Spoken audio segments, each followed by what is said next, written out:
Zoé, t'as rencontré Ginette Lemieux, une personne très impliquée dans Sébec, hein? Pour tout ce qui est culturel. Puis elle nous parlait d'un marché de Noël. Oui, à la Maison de la Culture, il y a un marché de Noël.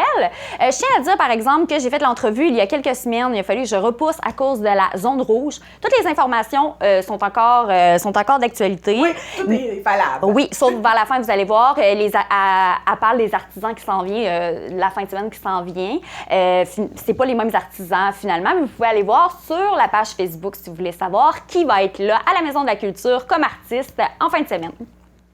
Ginette Lemieux, bonjour. Vous êtes la présidente de la Maison de Culture à Sébec.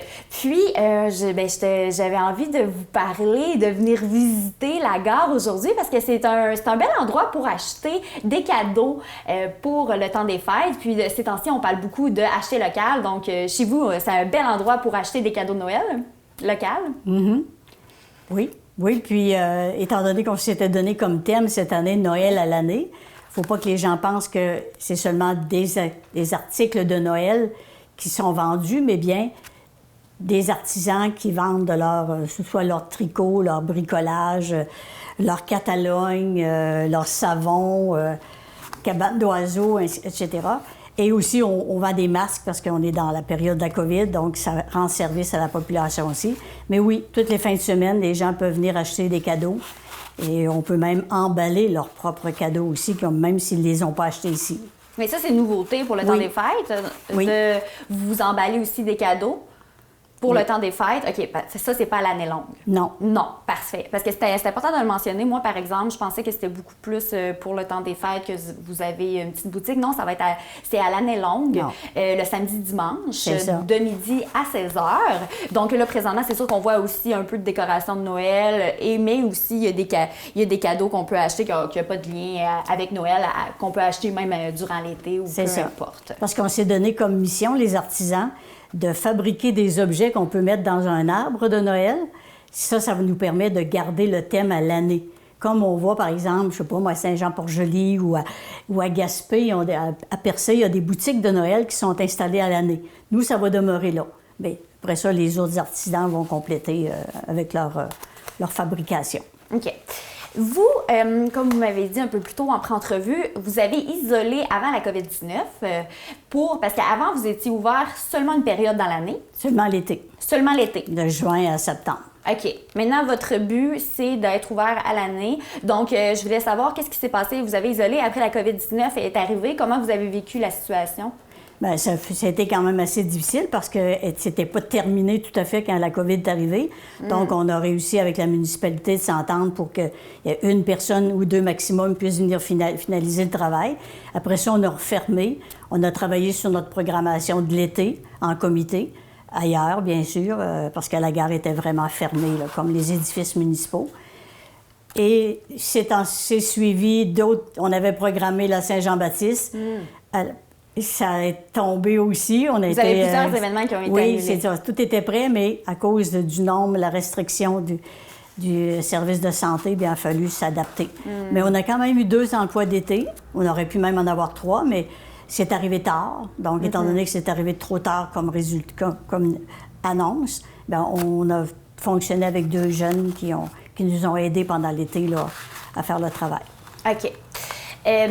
Puis là, vous m'avez dit que cette année, habituellement, vous allez être ouvert à l'année, mais là, cette année, vous allez fermer janvier-février, c'est juste au niveau des coûts, au niveau de l'électricité. Oui, on veut vérifier si, avec les années passées, s'il y a une économie, s'il y a une grosse économie de fait en janvier-février par rapport aux autres années. Peut-être que si la municipalité nous autorise et ils sont prêts à nous déblayer et tout, bien, à ce moment-là, on pourra l'an prochain peut-être être ouvert vraiment à l'année. Okay. Mais on va fonctionner quand même en janvier-février. Là. On va se déménager dans les locaux municipaux pour faire nos activités et préparer notre programmation du printemps. OK, oui, justement, parce que c'est important de le dire, oui, vous vendez, vous recevez des artisans, vous vendez des beaux objets, souvenirs et tout, mais vous avez aussi des activités, vous faites aussi des événements. Qu'est-ce qui s'en vient pour la prochaine année? Bon, déjà, on sait qu'en mars, avril, mai, on a travaillé sur un projet avec la MRC. C'est peut-être pas finalisé encore totalement, mais on a prévu deux cabarets des mots. On a prévu 2 concerts plus classiques. On a prévu des conférences. Il y a plein de choses qui s'en viennent. Puis même des cours de peinture et de dessin. Alors, il y a plein de choses là, sur la table là, qui s'en viennent puis qu'on espère. Mais c'est ça. Présentement, on prépare, mais on ne sait jamais. On sait que ça se peut qu'on se revire, qu'on soit obligé de se revirer de bord à la dernière minute. Mais regarde, tout le monde est dans la même situation. Parce que je suis aussi présidente du Salon des mots, qu'on a dû annuler comme en dernière minute l'année passée, parce que c'était au début mai. Est-ce qu'on en aura un cette année? On ne le sait même pas encore. Non. On se donne jusqu'en janvier pour voir l'évolution de la COVID, pour prendre vraiment des décisions finales, pour réannoncer si ça va avoir lieu ou pas. OK. Parfait. Donc, juste pour finaliser, vous avez 2 artisans vedettes chaque fin de semaine, vous m'avez dit? Oui. Comme la semaine passée, on avait, par exemple, Mme Ruth Tremblay de Valbriand qui était là avec Chantal Saint-Pierre. Puis en fin de semaine qui vient, ou l'autre fin de semaine, on aura Gina Poirier, on aura... je pense qu'il y a encore des gens du tricot qui vont être là aussi. Il y a toujours moyen, chaque semaine, de toute façon, vous mettez vos artisans sur votre page Facebook. Sur notre page Facebook, puis ils sont bien indiqués qui est en vedette. Par contre, les autres artisans viennent faire leur tour aussi, ils accueillent le public. Oui. On a quand même 3 salles ici, donc pour la distanciation, on s'organise assez bien. Oui, puis vous respectez les mesures et les règlements émis par le gouvernement. Donc, les 2 artisans vedettes, chaque fin de semaine, eux autres sont là, mais ça reste qu'il y a quand même d'autres produits à vendre que les artisans sont peut-être pas là, mais il y en a beaucoup d'autres. Pas juste les 2, pas seulement les œuvres des 2 artisans vedettes. Parce qu'on a toujours quelqu'un au comptoir ici qui vend pour les artisans, qui compile tout et même que pour Noël, là, on est en train de vendre des billets aussi. On a un bon de Noël d'une valeur de 1 000 $. Les billets sont en vente, puis ça va bien aussi.